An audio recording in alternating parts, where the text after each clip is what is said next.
Avec 3617 cadre emploi, l'heure de votre rendez-vous avec l'information.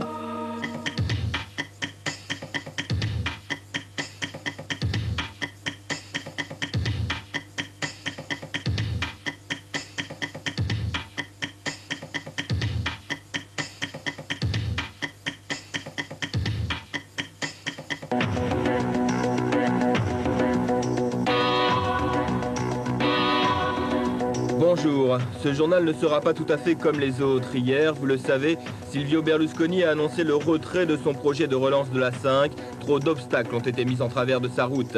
L'entrepreneur italien évoque l'attitude inamicale des pouvoirs publics français. Nous reviendrons bien sûr sur cette information et ses probables conséquences, une liquidation judiciaire à très court terme et l'écran noir. Il ne reste qu'un très mince espoir de survie pour la 5, un espoir que nous sommes plus d'1 million à partager, 1 million d'adhérents à l'association de défense de notre chaîne, 1 million et quelques autres, comme le commandant Cousteau et le ministre de l'Environnement Brice Lalonde, qui n'ont pas hésité dès hier soir à nous apporter leur soutien. Actualité politique également à la une de cette édition avec les grandes manœuvres autour des régionales. En Provence-Alpes-Côte d'Azur, Jean-Claude Gaudin a toutes les chances de se succéder à lui-même, les communistes ayant réaffirmé qu'ils ne soutiendraient pas Bernard Tapie. Autre actualité, cette fois à l'étranger, une inquiétante fuite radioactive dans une centrale nucléaire de Saint-Pétersbourg en Russie. Cet incident sans gravité selon les autorités témoigne néanmoins de la vétusté de l'équipement nucléaire de l'ex-URSS. Tous ces titres développés maintenant dans le journal permanent de ce mercredi 25 mars. Il reste 10 jours pour sauver la 5. Depuis mardi 16h, la chaîne n'a officiellement plus de repreneur. Silvio Berlusconi a annoncé le retrait de son projet de continuation. L'homme d'affaires italien devait avoir à ce jour bouclé l'ensemble de son tour de table. Or, des obstacles se sont présentés à lui, l'obligeant à renoncer. L'avenir, c'est donc le tribunal de commerce qui le révélera le 3 avril, dans 10 jours. Si rien n'intervient d'ici là, eh bien les juges prononceront la liquidation judiciaire, l'écran noir à la place de la 5. Pourtant, si infime soit-il, il reste un espoir. Car en fait, M. Berlusconi avait trouvé des actionnaires prêts à l'épauler dans le futur capital de la 5. Un tour de table réunissant des financiers allemands et espagnols, ainsi qu'un groupe de banques italiennes. Mais ces dernières se sont vues barrer le passage. D'après Maître Lafont, si on en est arrivé là aujourd'hui, c'est essentiellement à cause de la défaillance des banques françaises. C'est-à-dire que le Trésor public aurait fait pression pour refuser l'agrément à un pool bancaire italien. Berlusconi a annoncé qu'il ne pouvait pas aller au-delà de certaines conditions. Voilà.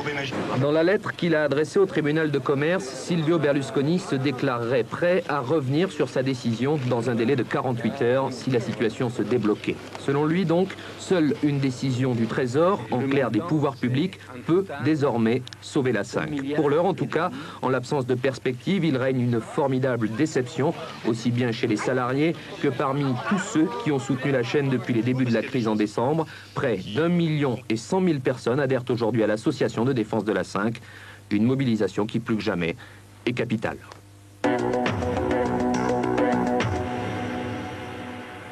Mesdames, Messieurs, bonsoir. Au registre des mauvais souvenirs, un certain 17 décembre 1991, la direction de la chaîne vient d'annoncer 576 licenciements sur 900 salariés. C'est la mort de la rédaction de la 5, c'est la mort de la 5 telle que nous l'avons créée, telle que nous l'avons vécue pendant 4 ans et demi. Voilà, c'est terminé. Yves Sabouret, le PDG de la 5, nommé par le groupe Hachette, refuse de répondre à nos questions. 2 jours après, 19 décembre, première grève de l'histoire de la 5. Pendant 24 heures, les journaux s'interrompent. Les salariés de la chaîne en profitent pour aller rendre une petite visite au CSA. Le CSA, justement, il tranche le 31 décembre. Le plan présenté par la direction du groupe Hachette n'est pas conforme. Hachette jette l'éponge, c'est le dépôt de bilan. C'est alors que pour la première fois, Angelo Codignoni, bras droit de Silvio Berlusconi en France, annonce son souhait de reprendre le dossier La 5. 3 janvier 92, le tribunal de commerce nomme Hubert Lafont comme administrateur judiciaire. Il a jusqu'au 3 avril pour étudier les solutions de relance de la chaîne. Mais en marge du feuilleton juridico-financier de la 5 se livre une seconde bataille, celle de la mobilisation. Tout commence par quelques messages de soutien. Fin novembre, surgit alors Jean-Claude Bourret et son idée un peu folle, créer une association de soutien. Rares sont ceux qui y croient. Divine surprise, 72 heures après, vous serez 40 000 à adhérer. Le 9 janvier, l'association compte 200 000 adhérents. Le 23, 500 000 et le 17 mars, enfin, elle dépasse le million d'adhérents. Vous imaginez que vous avez créé le premier parti de France? Je comprends pourquoi les parlementaires disent on voudrait avoir ça au Parlement. La formule de Jacques Séguéla fait mouche, mais si l'association grandit, c'est aussi grâce à la mobilisation des relais d'opinion. Offusqués, sincères, émus, ils montent au créneau pour nous défendre.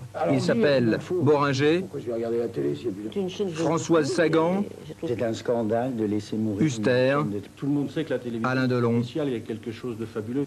Roger Hanin, enfin, qui promet de transmettre au président de la République un bulletin d'adhésion de l'association de défense de la 5.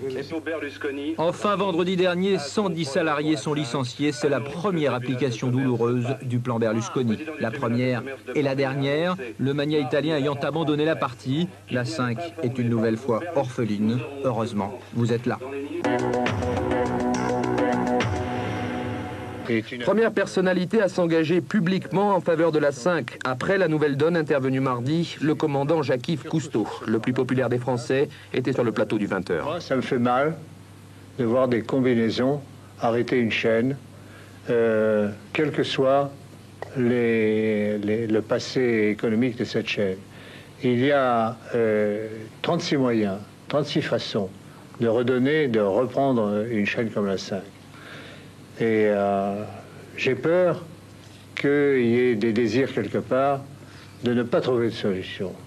Moi, personnellement, je ferai tout ce que je pourrai pour encourager des gens qui aient des idées et également pour contribuer peut-être à ces idées afin que la 5 ne disparaisse pas.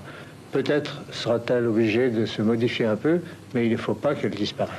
Brice Lalonde affirme lui aussi sa solidarité. Il était le premier membre du gouvernement à être intervenu en faveur de la 5 l'hiver dernier. Le ministre de l'Environnement estime que la mobilisation des téléspectateurs peut encore être synonyme d'espoir.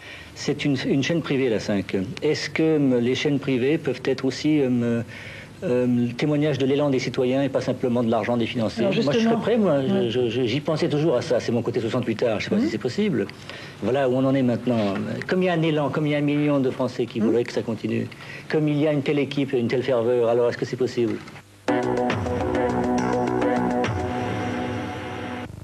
Vous retrouverez ce matin la 5 à la une de tous vos quotidiens. Tous, à l'image de Libération, tentent d'expliquer pourquoi Silvio Berlusconi a échoué. Raison parmi d'autres, les pressions exercées par les PDG des autres chaînes et par le gouvernement. Jacques Lang et Georges Kijman n'ont jamais caché leur hostilité au projet italien, souligne Luc Vacher. La 5 gênée, confirme Philippe Reinhardt dans le quotidien de Paris. La liberté dérange toujours. Le pouvoir politique a hypocritement participé à la mise à mort. Il n'a pas tué lui-même. Il a confié ce contrat aux banques nationalisées. Le Crédit Lyonnais a ainsi refusé à Berlusconi le soutien financier qu'il accorde par exemple à Bernard Tapie. Et Philippe Reinhardt de conclure que s'il y avait une chaîne généraliste de trop, il y a surtout aujourd'hui une part de liberté en moins. Le Figaro retrace également le véritable parcours d'obstacles rencontré par Silvio Berlusconi pour tenter de réunir son tour de table. Aujourd'hui donc, comme l'affiche l'Humanité, on se dirige vers l'écran noir et après, il y a 4 hypothèses selon la tribune de l'Expansion. La 5 sera remplacée par la chaîne culturelle franco-allemande ou bien par une chaîne diffusant des programmes en haute définition ou encore un canal tout info ou tout musical.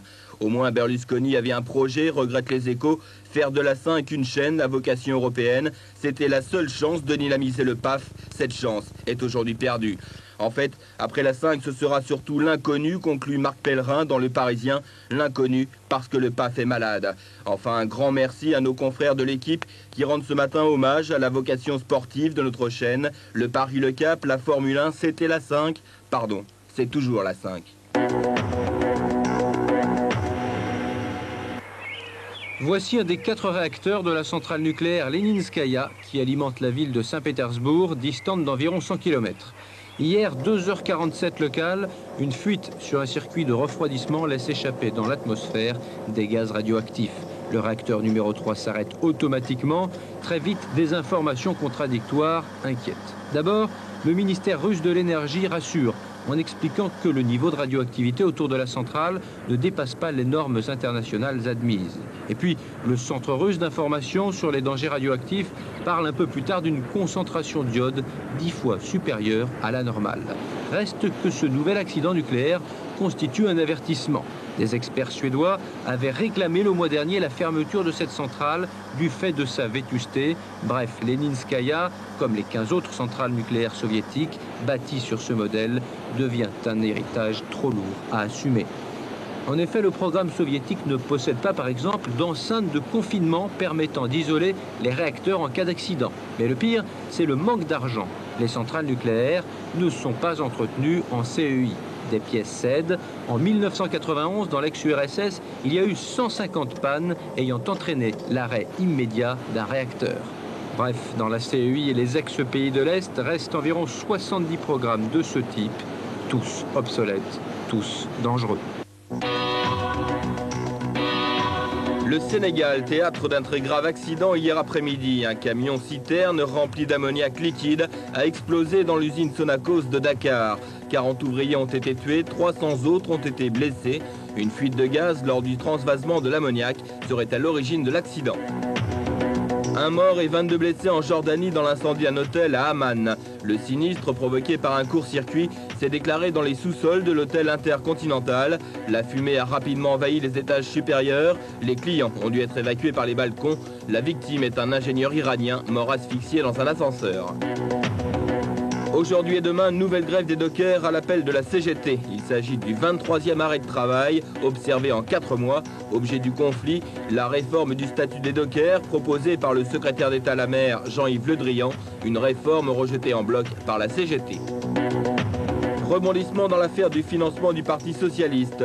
Gérard Monat, ancien PDG d'Urbatechnique, un bureau d'études proche du PS, a été inculpé hier de trafic d'influence et de faux et usage de faux. Gérard Monat avait déjà été condamné en janvier dernier à 15 mois de prison avec sursis dans l'affaire des fausses factures du Sud-Est. Jean-Claude Gaudin, bien placé pour rester le grand timonier de Provence-Alpes-Côte d'Azur. En effet, l'élection de Bernard Tapie à la présidence de la région PACA est désormais impossible. Même avec l'appui total des écologistes, le président de l'OM ne peut prétendre s'asseoir sur le fauteuil tant convoité. Motif, les communistes maintiennent le cap. Ils se présenteront seuls à l'élection de vendredi, considérant que la gauche n'a pas les moyens suffisants pour gagner. Il faut donc cesser de jouer avec l'espérance des gens, comme le fait Bernard Tapie depuis dimanche, lorsqu'il prétend qu'il dépendrait des élus communistes, qu'ils deviennent président de la région. 1000 km plus au nord, Jean-Louis Borloo, dans la région Nord-Pas-de-Calais, a peut-être compté un peu trop rapidement sur le soutien écologiste. Fort de ses presque 12%, il pensait rénover la région. Pour l'instant, c'est raté, les écolos ne s'allieront avec personne. Les Verts, pour l'instant, n'ont pas autorisé M. Jean-Louis Borloo à parler en leur nom, ce qui s'est permis de faire sur toutes les antennes depuis ce matin notamment. Je crois qu'il faut à un moment donné remettre les choses à leur place. C'est une hypothèse mathématique qui n'est pas validée par la situation politique réelle, donc nous avons considéré que ce n'était pas possible. Dans la région Nord-Pas-de-Calais, on s'oriente donc vers un duel classique droite-gauche, le ministre Michel Delbarre disposant d'une très légère avance sur le RPR Jacques Legendre.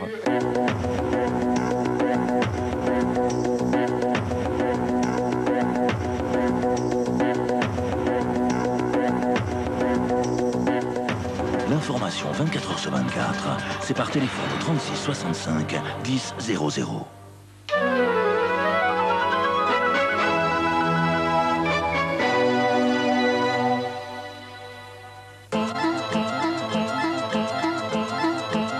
Ce petit matin de printemps frileux doit vous inciter à vous couvrir car l'air froid qui déferle sur le pays sera une fois encore accompagné d'un temps gris avec de fréquentes manifestations de pluie, grêle et neige à basse altitude. L'Est et l'Auvergne seront plus particulièrement exposés ce matin, moins 1 degré à Clermont-Ferrand, 0 degré à Rouen, Rennes, Toulouse.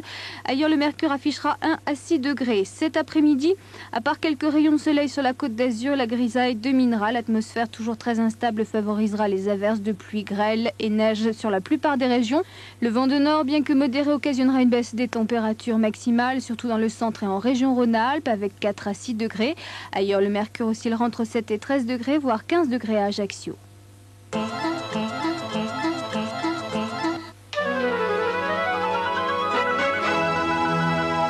City, le contrat de confiance.